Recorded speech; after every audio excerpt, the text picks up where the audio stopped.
Archbishop Welby is an absolute disgrace, and now he deserves to have his dog collar felt by the police. There must be a full criminal investigation into exactly what he knew. How could he say that he now knew in 2013 about this child molester, this pervert, this whipper of children, Smyth? He knew back in 2013. Why didn't he bloody do something? He was so busy preaching about stop oil. He was so woke, telling us how we should live our lives. So busy slagging off the Conservative government and being like a tin pot or revolutionary, rather than being the leader of the Church of England.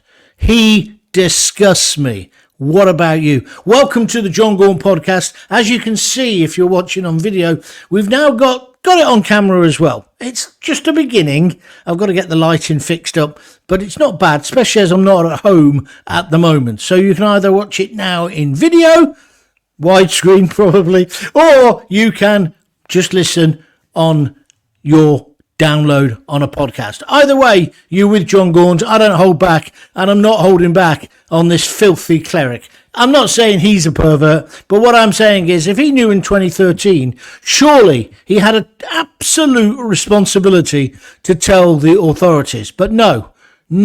Welby decided instead to protect the reputation of the church. Well, that's how it appeals to me. And then now, today, he's been basically forced to resign. He spent the last 2 days trying not to resign, hoping it'd blow over. Well, it hasn't. And now you're finished. You are disgusting. Let's just remember what Smyth, the man who used to swap birthday cards and Christmas cards with our Archbishop, was actually up to. He used to hold these summer camps in the 70s and 80s and get young lads, mainly from public schools and stuff, to go to them. Then he'd invite them to his house. And he had a shed which he'd soundproofed, not to do podcasts in, but to whip the arses of these young lads. When the police found this, they found that he also had a load of nappies in there. What were the nappies for, Gaunty? Well, I'll tell you. He whipped some of these kids so many times. One of the people say it was over 100 times on his backside. Their cheeks were bleeding. That's what the nappies were for. This man got away with it for years and years in plain sight. And when Welby, and it's got to be said, other chief clerics in the Church of England knew about it, when they were told about it, they did nothing. They didn't report it to the police. They did not make this man stop. He didn't get a custodial sentence. He didn't even go on trial. No, what the Church of England did, God bless them, was sent him to Africa, hoping it would all blow over and then he could whip African kids instead. And evidently that's what he did. He went there and continued with his perverted behaviour. He should have stood trial. And you know where I stand on this. This kind of heinous crime, you can't cure a paedophile. So if they commit a crime like this, a serial offender, I'm sorry, I want them to have the Saddam shuffle or the modern equivalent. I want them executed. I'm with Donald Trump on this. For sexual offences like this, execute the bastards. Are you with me or against me? Dead simple. Get on Twitter, get on Facebook. My name is John Gaunt, all one word. There, you see it on the screen. If you're watching on the video, if you can call it a video, it's powered by Steam, this video. But get on Twitter, get on Facebook, and tell me what you think. I think we need the death penalty. And I'll tell you what we also need is to take paedophilia in all its forms much more seriously. We've just had that foul pervert, Hugh Edwards, the man who commentated on the Queen's funeral, and announced the death of Her Majesty the Queen. He was in court and he had photos and he was found guilty of, they call it making the images. He didn't actually make them, but he had the images. And some of these were class 4, the worst possible types of images. That means children up to the age or as young as 4, and includes penetration. I'm not going to go any further than that. You know what that means. And he didn't go to prison. And then the tabloids afterwards said Hugh Edwards was not alone. Other people have not gone to prison for possessing those sorts of photos. Remember, you cannot cure paedophilia. Now, I'm not asking for the death penalty for Hugh Edwards, but undoubtedly he needed a custodial sentence. Why don't we take it seriously? Is it because they're young boys when it happens to them and they're now men? These people are 60 years old like me now. But the crime has been with them for years. I remember a story. We were doing my radio show quite near the beginning of my career, and we were in Luton. I was on the radio in Luton, 3 Counties Radio. I had a happy time there. And we were trying to lower the age of the audience. It was one of these BBC stupid directives. Because they don't really care about older people. They didn't care then and they don't care now. Let me tell you. I mean, what they're doing to local radio is a disgrace. Oh, we have it all on the internet. Well, lots of people like the radio still, you stupid sods. But anyway, put that to one side. So we're trying to lower the audience. That's the directive from above. From now it would be she who must be obeyed. So I'm there and I'm in the studio and suddenly this bloke comes up on screen and you get the name up and it says Albert. I goes, all right, Albert, how you doing? And he goes, oh, hello, Gaunty. I just want to tell you a story. And I'm on the talkback, so he can't hear me. And I'm saying to Lorraine, what you put him through for? He's an old bloke. And he goes, John, I just want to tell you something. When I was a lad, I've never told anybody this. I was 7 years old and I was in Norfolk and I was taken into a field by 3 men. I slowly, ever so slowly, pulled my finger back off the talkback and I listened to him. And for 20 minutes, he told me a tale that he had told nobody else. He was now, I think he was 78 if I remember right. He hadn't told anybody else. He'd been taken, and I'm not going to go into the detail, he'd been taken into a field and raped by 3 men. He'd never been able to tell his wife this. He said to me in this call that he'd never been able to feel comfortable bathing his children on his own without his wife there because how much this had affected him. And he didn't want to come over as a pervert himself. 78 years, 70 years or so after he'd been abused. It was one of the most amazing phone calls I've ever had in my life and taught me a very important lesson, which the BBC have still not learned. You can't judge an audience like just one big demographic. Let's lower the audience. Hey, because guess what? Sometimes people, older people, have life experiences that everybody can learn from. And the BBC should be there for everybody, yeah? But I digress. You understand what I'm saying? So this very moving phone call. But this man's life had been ruined by what those 3 blokes did in that field to him in Norfolk 70 years earlier. He'd never been able to tell his wife, and he'd never really, from what he told me, had a proper love life or sex life with her because he was damaged in the head with it all. As I say, he didn't go into detail. He didn't need to. The pauses, it was like a Harold Pinter play. The pauses spoke volumes of what had happened to that young boy who was now this old man. Pedophilia has got to be one of the worst crimes in the world. When you murder somebody, yes, it's horrendous. And yes, they're dead. And it's terrible for the victim's family. And we don't do enough for the victims' families and indeed the victims of serious crime in this country, do we? And let's face it, crime, serious crime like that, is absolutely out of control.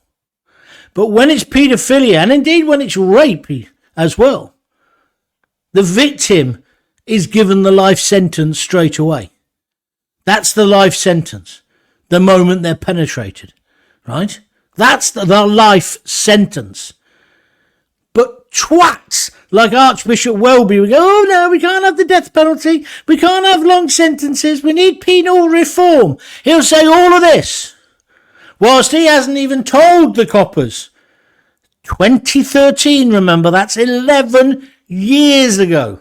He never told the police And that's why I say his dog collar needs to be felt. There needs to be a full investigation, criminal investigation. And if he is guilty of anything, of aiding and abetting an offender, he must get a custodial sentence. We must send out the clearest message ever. And as for the Church of England today, they're all going on about, oh yeah, we're going to have to look at our safeguarding. Too fucking late. Same with the Catholic Church. We'll look at our safeguarding. But this thing as well, where they send them around the globe, well, they can go off and do it to black kids in Africa. As if that doesn't matter. It doesn't matter whether you're black or white. Michael Jackson song there, careful, John. But you understand what I'm saying. It's a disgrace. It's a stain. I mean, I'm not into organised religion. I've been upset this past week or so because my old church, St. Nicholas in Radford, it's 1960s, 50s style, beautiful style church, but it got concrete illness or cancer, whatever they call it. And so eventually the church had let it just fall down, and now it's been demolished. And it kind of tugged at my heartstrings because my mum's ashes are in the, Garden of Remembrance there. It's where I used to go, St. George's Day Parade and Remembrance Sunday. My daughter was asking me about that. She said, I was in my village, John. Dad, sorry, she didn't call me John. She said, and they were all there, scouts and stuff at the church. What's that about? I said, we used to do that. We used to go to St. Nicholas. It's like Remembrance Sunday. I said, it's a bit like what you've seen I probably saw it on the telly today, Rosie, in London. The same thing, but on a smaller scale. Oh, she said. And she looked at me gone out because, I mean, it's obviously not something didn't take her to church. Well, she went to church when she was very little, but not older. Anyway, I'm digressing again. Let's get back to St. Nicholas Church. So my church has just been completely demolished. And I felt as if part of my childhood was now definitely over. Good job, really, because I'm 63. But I used to go to the youth club at this church. We used to play football on the grass where they've put all the rubble from the church. So something, and the church, I think I spoke about this a few weeks ago on one of the audio podcasts. The church used to bind us, didn't it? If you were a proddy kid, you used to go to church and go to Sunday school. My Catholic mates went to St. Augustine's, the same thing. But there was something then that united us. But there's been this dreadful abuse. And I talk about this a lot because child abuse is just horrendous. I lost my job on Talk Sport, didn't I? Because I dared to say that actually residential homes and the child abuse in them was much more of a danger to children than somebody having a fag in the back kitchen who wants to foster a kid. Yeah. And then I called the bloke a Nazi. It was an ignorant pig line. I got it. But I called him an ignorant pig and I lost my job. Some would say I lost my career. So here I am now in the kitchen doing me podcast. But you know what? I'm loving it. Because it's uncensored, it's uncontrolled, it's just what I want to talk about. Like today, I just wanted to talk about the Archbishop, and now look, I'm talking about when I was in care. But this is important. I think there's too much of what we watch or see or join in on the radio. It's all programmed. It's all programmed, and it's all, he'll say this, you say that, you say that. I'm making a big podcast, or it'll be a video cast hopefully now, about my experience, not just on the BBC, but on all those discussion programmes that I used to do. It's all a con. It's all a con. It's all light entertainment. It's all nonsense. So I much prefer what I'm doing now. Don't earn anywhere near the same amount of money. But I'm hoping to get it sponsored eventually. And of course, you've been helping out. If you're just joining us, we do this thing called Buy Me a Coffee. Next week, when I worked out how to do the graphics, I'll have it on a ticker tape going across the bottom. But if you go to www.buymeacoffee.com/John Gaunt, there's how to spell John Gaunt, all one word, you can then buy me a coffee. And the coffee is just a euphemism or a metaphor, there's me drama training, for you donating a £5. So the minimum donation's a £5.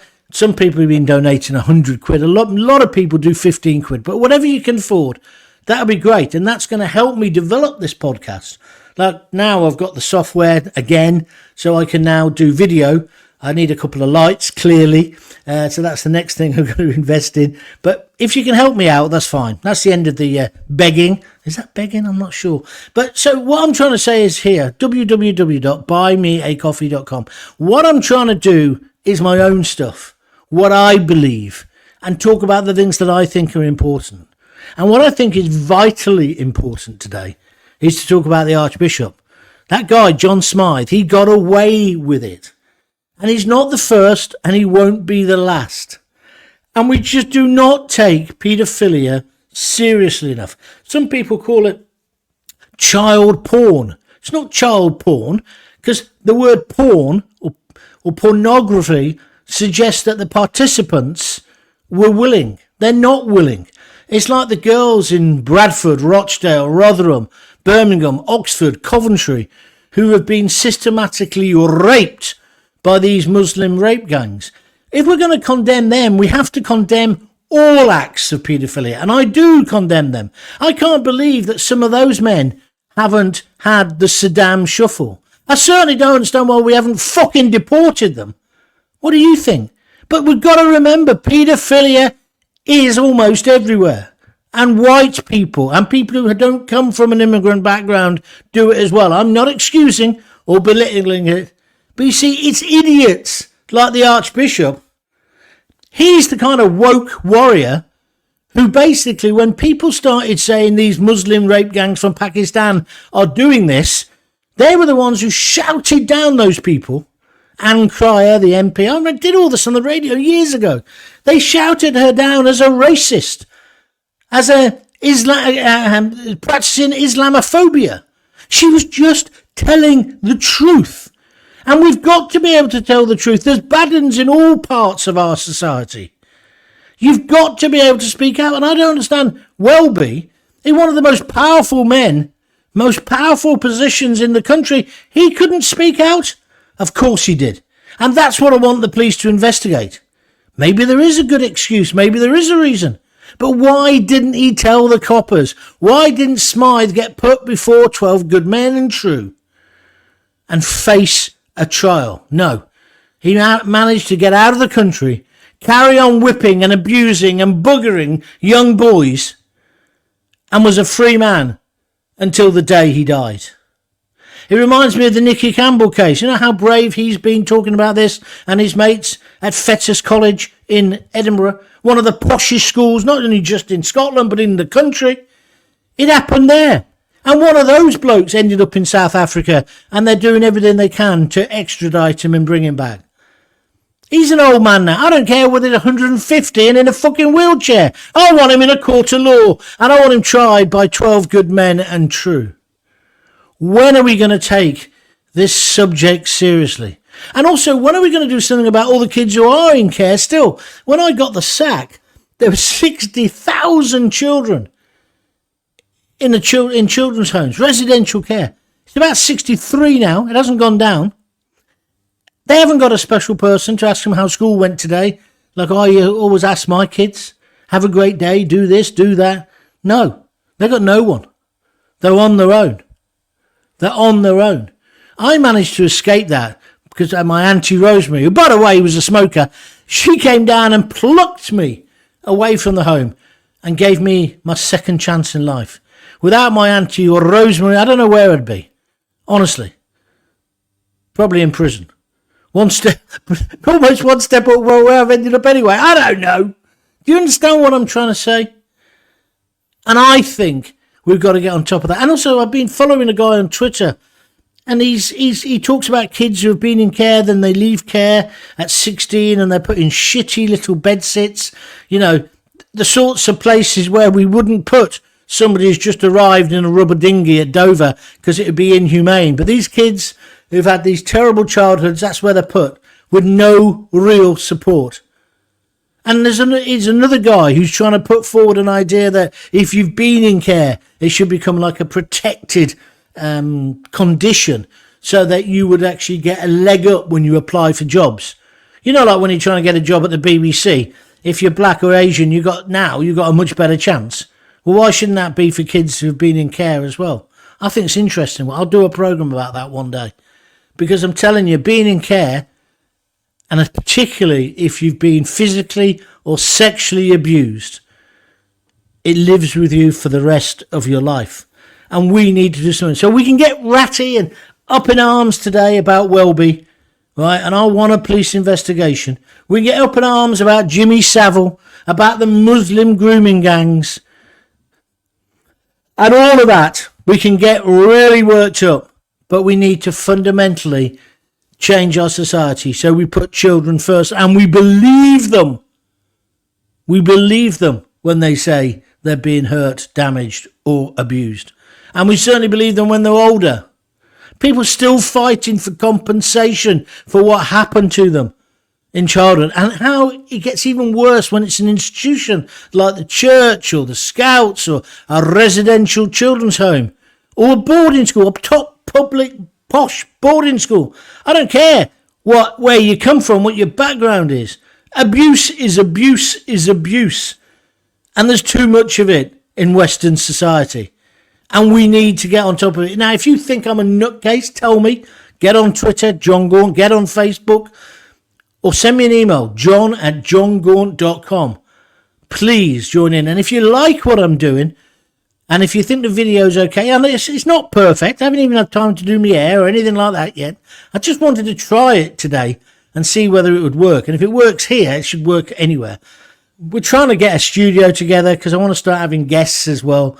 I want to move this forward. And I couldn't finish having a diatribe about woke, right? Woke. And talking about the Archbishop without also celebrating the fact that the other king of woke has lost his job today. Well, not lost his job. He's got a 2-year payoff. Gary Lineker. He's another one. He should talk about football and keep his nose out of other things that he doesn't understand. You keep pushing your junk food, Gary, right? But Gary's going. But it's kind of good news until you realise they'll probably replace him with somebody worse. Because he does know his football. I bet you they give it to that Alex Scott. Tick, tick, tick. How many boxes does she tick, yeah? Or that other woman who can't stop shouting. Do you know the one I'm talking about? Now, Gary Yorath, she's great. I think she could do a good job. There are women. Claire Baldwin is a great sports presenter. But most of the footballers, and what do they call them, are lionesses. They'll never be TV or radio presenters while I've got a hole in my arse. But we're not allowed to say that because we're meant to be woke and celebrating diversity. Had some idiot today accused me of misogyny. See, I bet you he's there typing, Gaunt is being misogynistic, he's talking about Alex Scott. But then, of course, I undermined it by saying, I think Gabby Yorath's brilliant, and I think Claire Baldwin's brilliant. I used to love that Hazel Irvine as well. There's been some great women in sport. I haven't got a problem with it. I have kind of got a problem with women footballers when they're the experts and they're sort of on the same level as Ali McCoist or even Jamie Carragher or any of the others because they haven't played it at the same level. But in terms of comparing a show, being the host, I don't think it'd matter if Gabby Yorath took it over. Anyway, Match of the Day is kind of finished, isn't it? You've seen all the goals by the time Match of the Day's on. Come through on your Moby. It's the new world. People don't watch linear TV or even Lineker TV. He's realised that because he's doing all his podcasts. Anyway, again, I digress. We'll leave it on one side. Good luck to you, Gary Lineker. But Archbishop Welby, I want you certainly I want the police to investigate. And if it needs to go to a court of law, let's have it. Bring it on. Please let me know if you're with me or against me. John@johngaunt.com, Twitter, or get on Facebook, or this is now going to be on YouTube. All my podcasts are on YouTube as well. You can leave comments there, and you can leave comments now on this video. Don't forget, you can get in video or audio format. The audio format means you're not going to use up all your data so quickly, so that might be useful if you're watching or listening on a mobile phone. And if you can help me out, because I'm trying to get, if you've only just joined this video, I've been seriously ill. I was ill for about 18 months, had sepsis, but I won't go into it. Listen to the old podcast. There's 51 podcasts. That'll keep you going forever or drive you mad. So, but if you can help me out, go to buymeacoffee.com/John Gaunt and please donate anything from £5 upwards. I don't even like coffee. You can change it to a pint, but if I thought it was a pint, that might put people off. I don't want to turn them into an alcoholic. Anyway, thanks for listening. Thanks for watching. This is the John Gaunt Show. My name is John Gaunt, and I'm back, and only by the will of God and your help. So thank you very much for that. If you do want to help me, you know what to do. But in the meantime, if you've got kids, Give them a kiss. Give them a hug. Hey, hey, hey. Don't forget to tell them, and never stop telling them, that you absolutely love them. Just trying to find the button to end. That's it. Cheers. See you later.